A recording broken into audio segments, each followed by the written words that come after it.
안녕하세요. 오랜만에 또 영상으로 찾아뵙게 됐습니다. 오늘 사도행전 4장 중심으로 성경부 하시는데요. 총회 공과 제17과 제목은 복음 전파와 교회의 부흥입니다. 사도행전 4장은 사도들이 산헤드린 공회에 붙잡혀서 신문 받는 그 장면부터 시작하고 있습니다.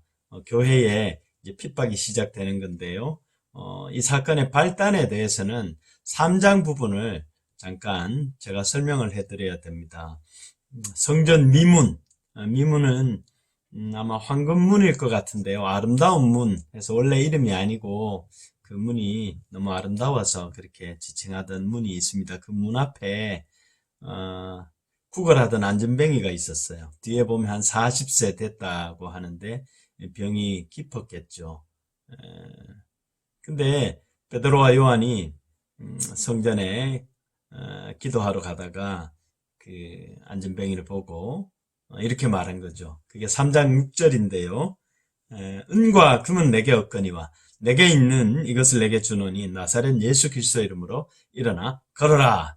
그리고 손을 붙잡아서 이렇게 했는데 벌떡 일어난 거예요. 그죠? 할렐루야. 이때부터 이제 사건이 시작됩니다. 성전에 함께 기도하고 내려오던 사람들이 온통 소란해지죠. 그래서 솔로몬 행각에 모이고 사도 베드로가 성령 충만하고 담대한 모습으로 예수 그리스도에 대해서 복음 설교를 했습니다. 사람들이 많이 모이는데 또 베드로가 기탄 없이 말하고 예수 그리스도의 죽으심과 부활에 대해서 말하니까 이 4장 1절에 보시면 그 성전 맡은 자와 이렇게 대제사장의 바로 수하를 말합니다. 2인자 뭐 그렇게 말할 수 있고 성전에 이런 이 사두개인들이 로마하고 결탁해서 잡고 있거든요. 사두개인들이 특히 부활을 싫어하잖아요. 그래서 이 사람들 중심으로 이제 핍박이 시작된 겁니다. 사도들 잡아 가뒀죠. 자, 그런데 오늘 제가 함께 좀 생각하고 싶은 것은 사도 베드로의 메시지입니다. 베드로가 잡혀가기 전에 솔로몬 행각에서 한 이 복음 설교 메시지가 3장 중후반에 나오고요. 또 4장 오늘 읽으셔야 될 본문에 보면 산헤드린 공회에서 그 관원들 앞에서 담대하고 기탄 없이 말한 또 베드로의 그 선포가 성경에 나옵니다. 이 두 개를 중심으로 사도 베드로가 전한 복음, 초대교회 원형의 복음이죠. 이 복음의 내용은 어떤 것이었는가? 또 우리가 이 초대교회 원형의 그 복음을 통해서 또 함께 생각해야 될 내용이 무엇이 있는지 그렇게 좀 시간이 되는 대로 한번 진행해 보겠습니다. 자, 첫 번째 성경 있으시면 3장을 펴시면요.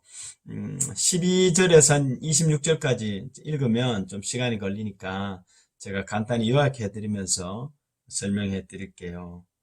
베드로의 설교 내용을 보면 너희가 알지 못하고 생명의 주를 죽였다.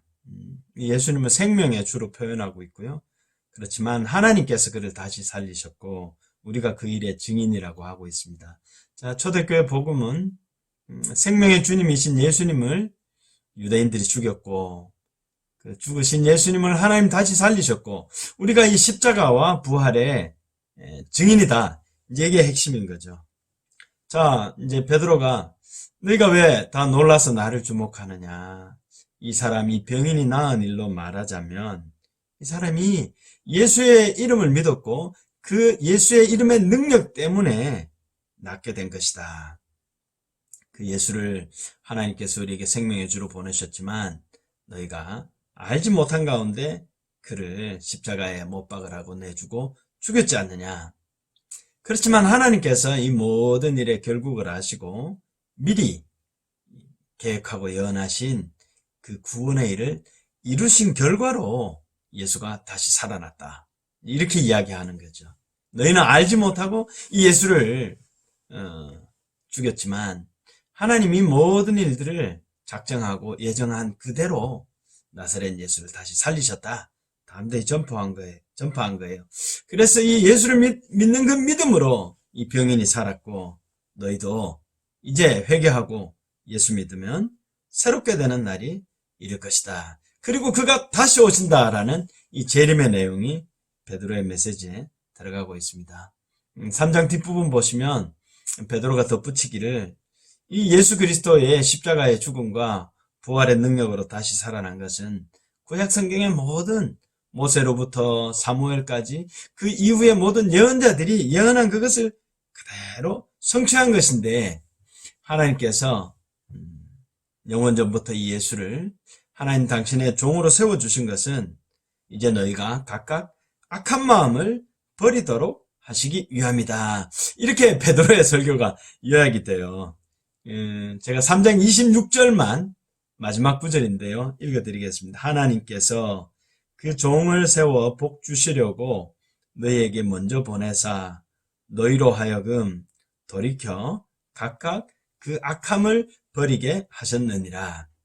오늘 제가 첫 번째 좀 드리고 싶은 말씀은요. 예수의 복음을 믿으면 십자가의 복음을 통해서 예수님 만나면 우리가 돌이켜서 그 악함을 버리게 된다라는 이 메시지입니다. 자, 이게 무슨 뜻인지 알기 위해서는 이 유대인들에게 베드로가 회개를 촉구하잖아요. 그러면서 베드로가 말합니다. 너희가 이 예수를 십자가에 못 박아 죽였다. 자, 예수님은 어떻게 해서 십자가에 못 박히셨는가? 이걸 잠깐 한번 생각해 보려고 해요. 자, 누가 예수님을 십자가에 못 박았을까요? 십자가 처형의 판결을 내린 사람은 빌라도입니다. 그리고 그 판결에 따라 군병들이 십자가에 못 박았죠. 빌라도는 당시 그 로마 황제의 신임을 받아야 될 그런 위치에 있었어요. 속주를 다스리는 총독으로 자기의 그 출세길을 생각할 수밖에 없었겠죠. 그의 마음속에 중앙 정부로 진출하려는 그런 야망이 있었어요. 그러니까 유대인 종교 지도자들하고 결탁한 겁니다. 예수가 무죄하다는 건 알면서도 그는 그릇에 손을 담가서 씻고 예수님을 십자가에 죽으시도록 내보내주었어요. 이거는 그의 비겁함과 그 야망, 그리고 그의 마음속에 있는 어떤 그 두려움 때문이다. 이렇게 볼 수 있어요. 예수님이 십자가에 못 박혀 돌아가신 첫 번째 원인 제공자는 빌라도인 거죠. 자, 이 빌라도를 누가 부추겼어요? 유대인 지도자들이죠. 바리새인들도 제사장들도요. 심지어 열심당도 이 모든 일에 서로가 서로를 미워하고 대적하던 그 치열한 분위기였잖아요. 이들은 동일하게 예수님을 시기하고 미워하고 질투했습니다. 그래서 로마 총독의 손을 빌어서 예수님을 십자가에 못 박아 죽이라고 총독을 협박한 거죠. 그죠? 이 사람들의 마음속에 있는 시기, 질투, 미움, 증오들. 이게 예수님을 또한 십자가로 몰고 간 거죠. 이 일의 결정적인 그 트리거, 그 방아쇠라 그럽니다. 이 일을 촉발시킨 사건이 있는데 그게 가룟 유다의 배신이죠. 유다가 배신했어요.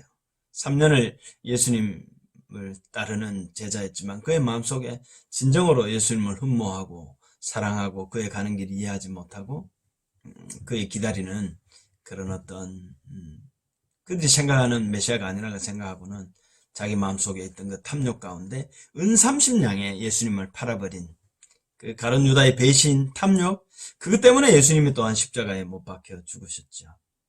오늘 베드로가 설교하고 있듯이 너희가 예수를 십자가에 못 박았다 그럽니다. 모든 유대 백성들이 바라바를 내주소서 그렇게 외쳤어요.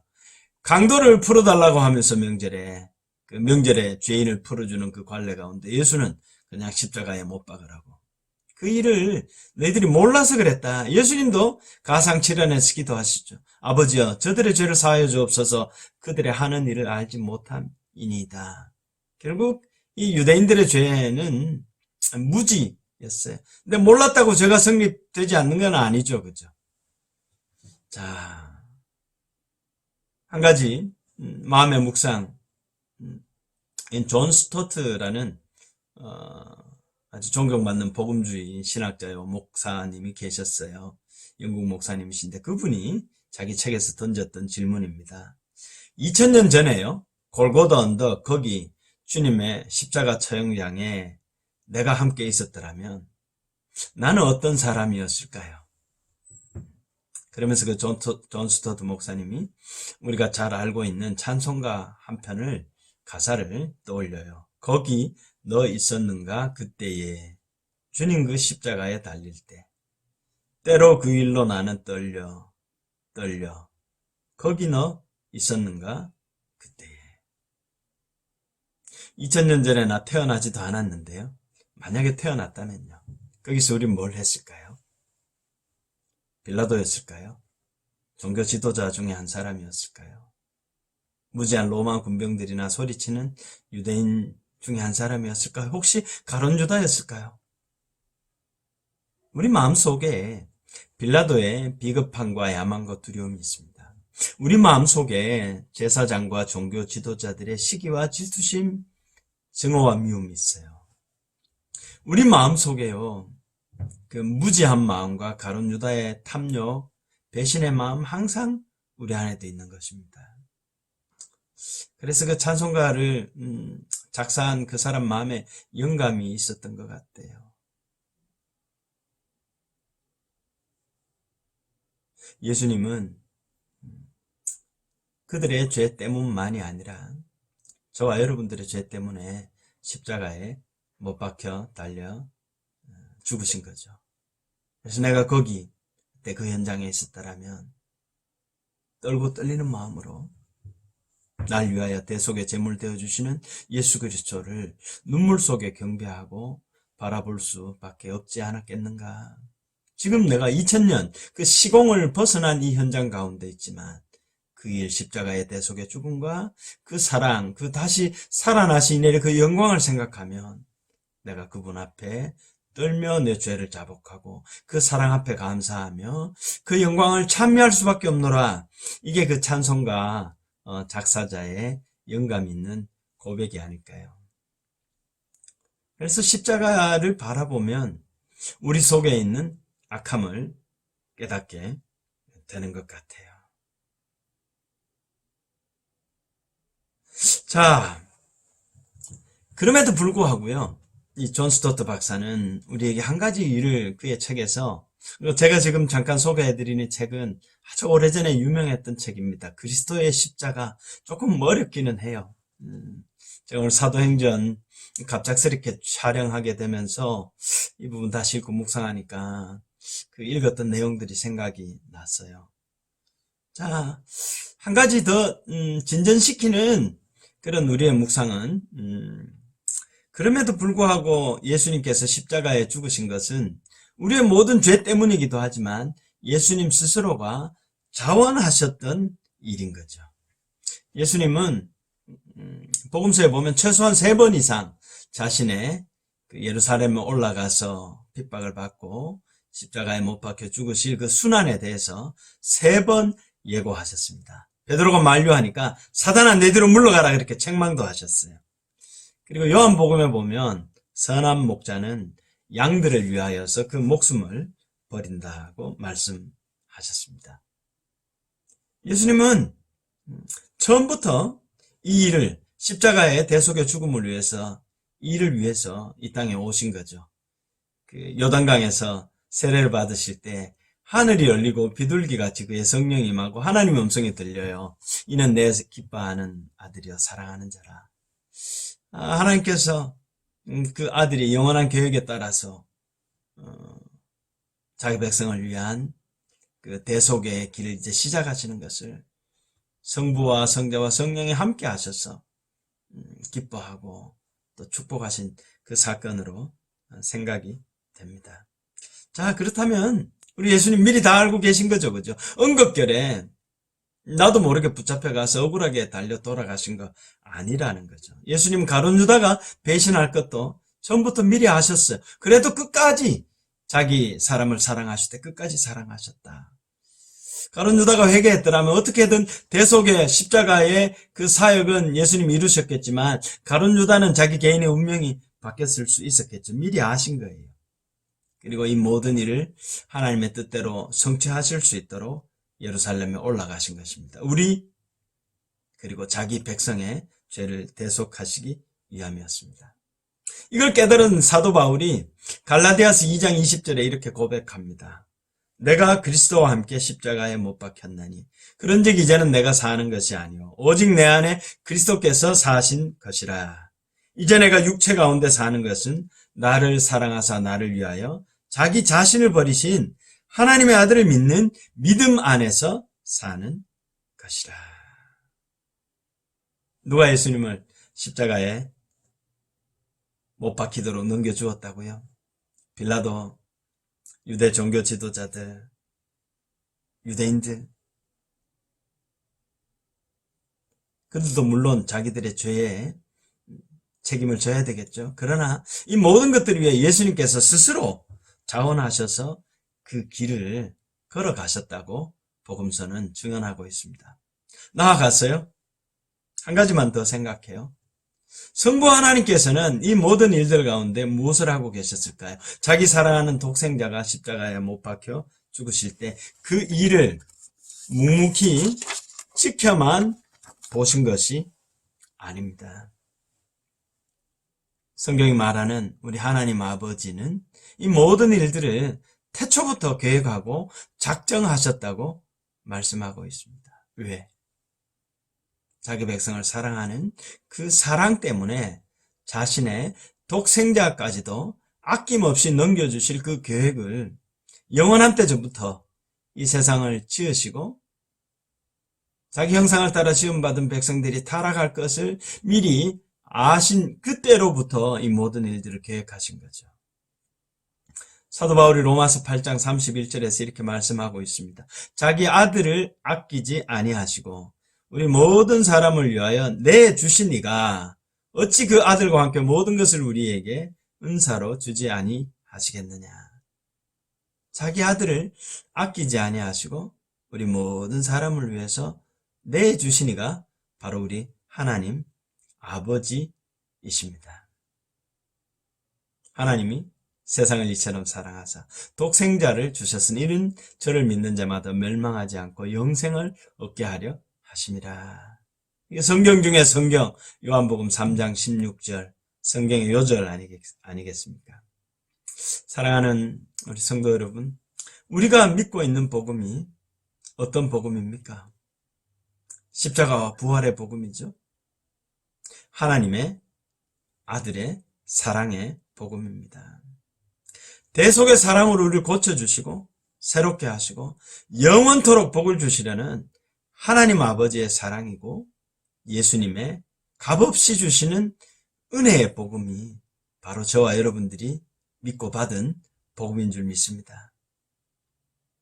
그래서 우리 거듭난 생명의 시작, 예수 믿는 자들의 새로운 삶의 시작은 예수님을 인격적으로 살아 계신 분으로 내 죄를 위하여 영단번에 십자가에서 대속의 죽음을 죽으시고 다시 살아나셔서 이제는 위로부터 우리를 위하여 성령 부어주시고 우리의 마음에 회개함으로 옛 심성을 다 십자가에 못 박고 그리스도 예수 안에서 다시 태어난 새 생명으로 부활의 능력을 누리며 다시 살아갈 수 있도록 우리를 권고하시는 그 예수님을 마음으로 영접하고 입으로 시인하여서 우리가 함께 의에 이르는 그 인격적인 결단으로부터 우리 신앙은 출발한다고 말씀드릴 수 있습니다.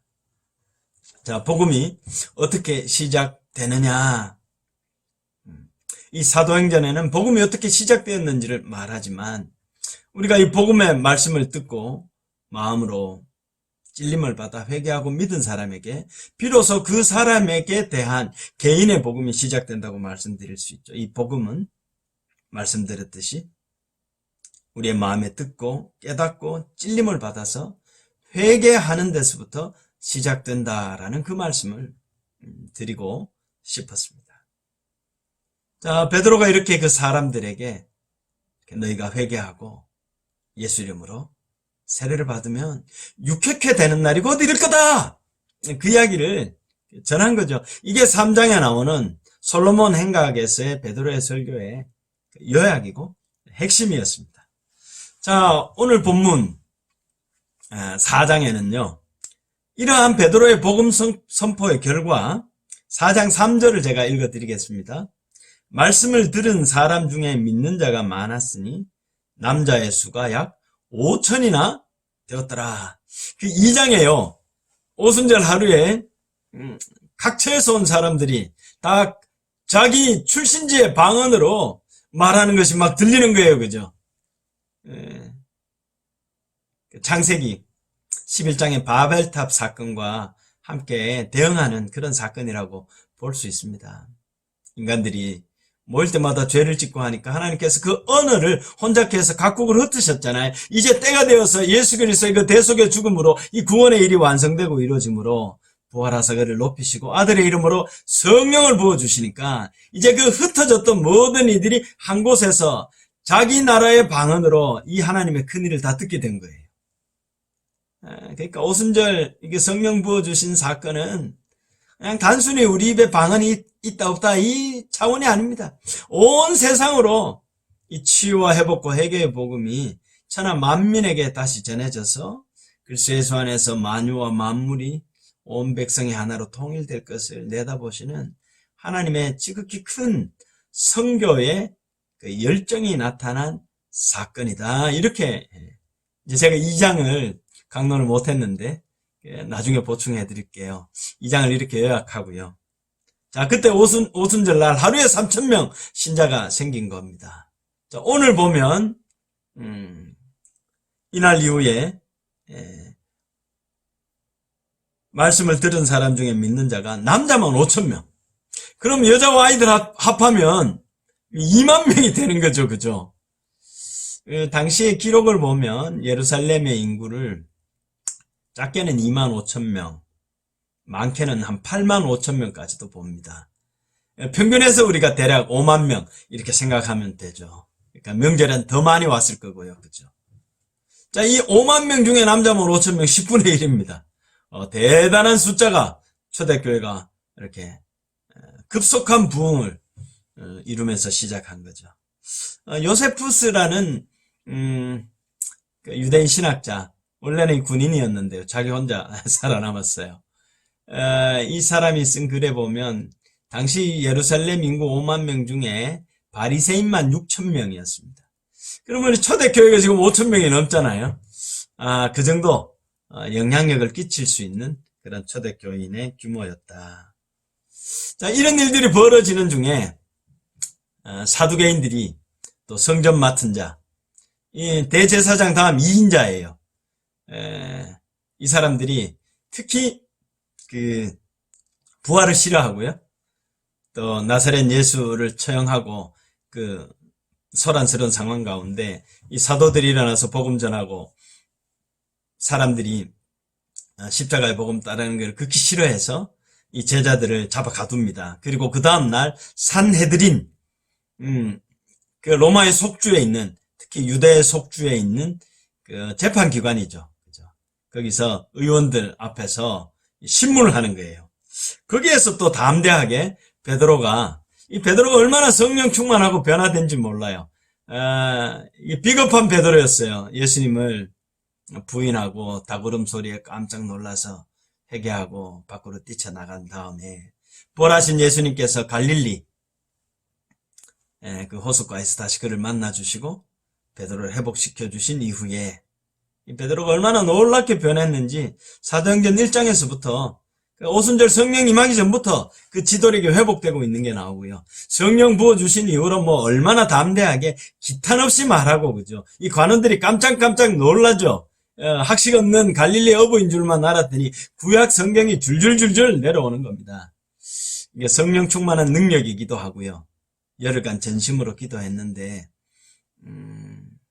하나님 능력은 물론 그렇게 하실 수 있지만 아무리 무식이었던 베드로와 갈릴리 제자들이라도요, 오늘 우리하고는 좀 달라요.